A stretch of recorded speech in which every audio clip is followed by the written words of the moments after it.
Bonjour les amis et bienvenue pour cette nouvelle recette. Je vous propose aujourd'hui de réaliser des pommes dauphines maison. Voilà, on va tout de suite voir comment préparer ces fameuses pommes dauphines.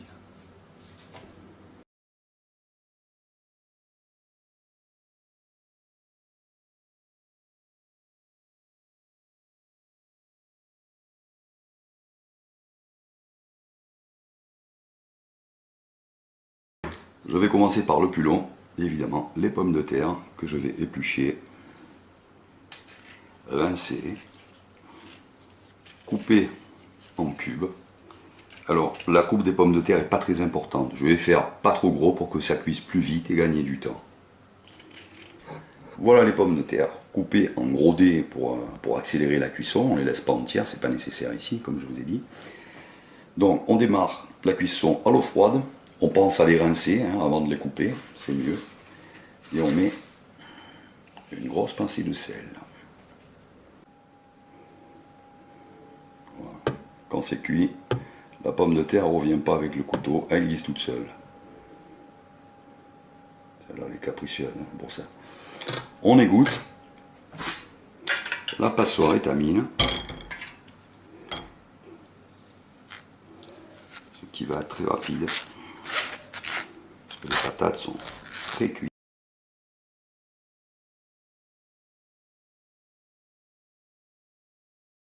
Alors on passe à la pâte à choux, on met le quart de litre d'eau dans la casserole, l'eau froide, le beurre et le sel. On va allumer le feu dessous et dès la première ébullition, on va retirer la casserole pour ne pas fausser les quantités d'eau parce qu'elle s'évapore. Après on a moins de liquide mais il faut garder ce liquide là. Donc dès que ça bout, on se retire.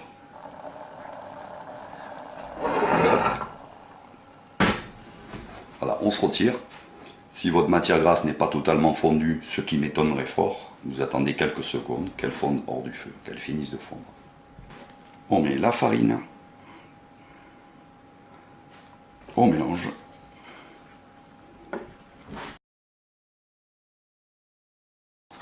Donc, on va dessécher à peine un petit peu la pâte sur le feu. Là, elle nous forme une boule quasiment homogène, mais collante. On va juste la travailler un petit peu sur le feu pour la dessécher un petit peu, c'est tout. Voilà, c'est très rapide, on n'a pas besoin de la dessécher longtemps pour faire nos pommes dauphines. Quelques secondes comme ici, voilà, la pâte forme une boule toute seule, se décolle, hop, on arrête, ça suffit, on se retire du feu. Voilà, on la laisse respirer 5 petites minutes et on va incorporer nos 3 œufs un par un à la spatule.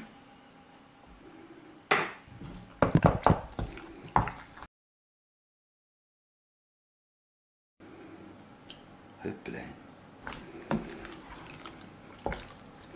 Rebelote. Et le dernier.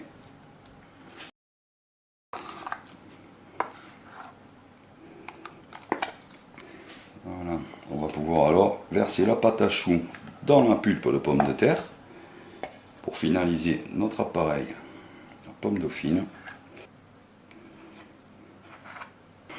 On y mélange, ou il remue.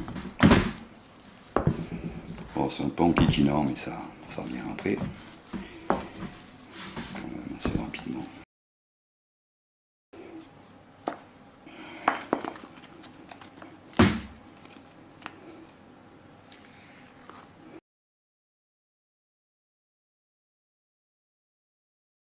Allez, on s'habille la main avec la poche.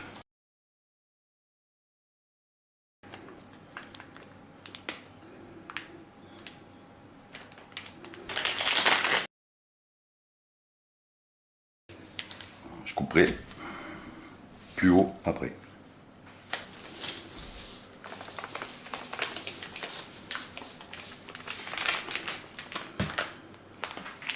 Je dresse de la pâte dessus.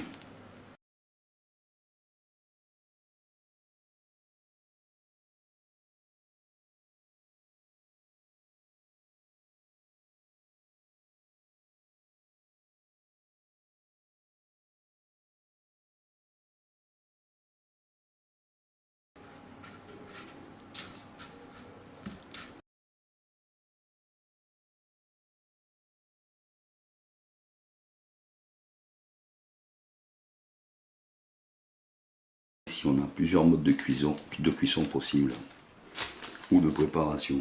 On prend une petite cuillère qu'on trempe dans de l'huile et on va tapoter. L'huile va empêcher de coller, sinon c'est impossible. La pomme dauphine revient avec la cuillère.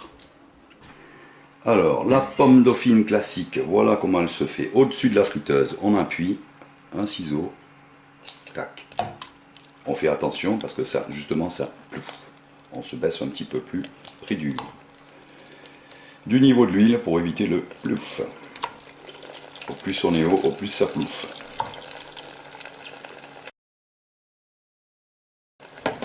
Voilà, quand c'est coloré, c'est cuit. Il n'y a pas de doute. Alors ici, il y en a un peu hein, pour l'exemple.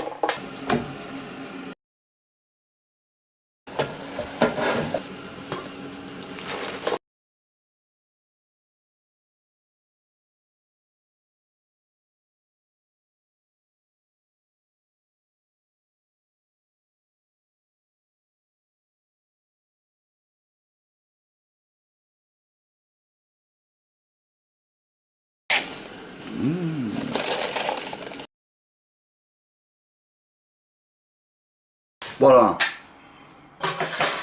35 à 40 minutes pour obtenir une coloration correcte comme celle-ci, à 200 degrés.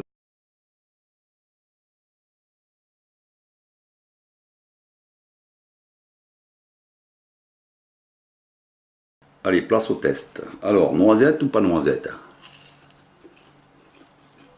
Bon, elles sont refroidies, hein, mais elles sont toujours croustillantes.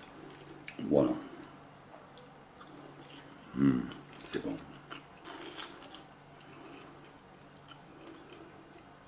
Croquant autour et moelleux dedans. Et pour le modèle noisette, un peu plus croustillant, avec la coque de...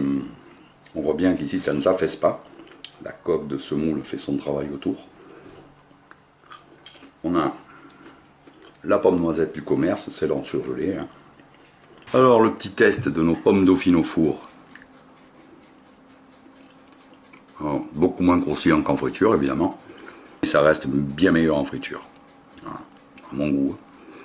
Bon les amis, je vous souhaite une bonne soirée et je vous dis à très bientôt pour une prochaine vidéo. Ciao, à bientôt.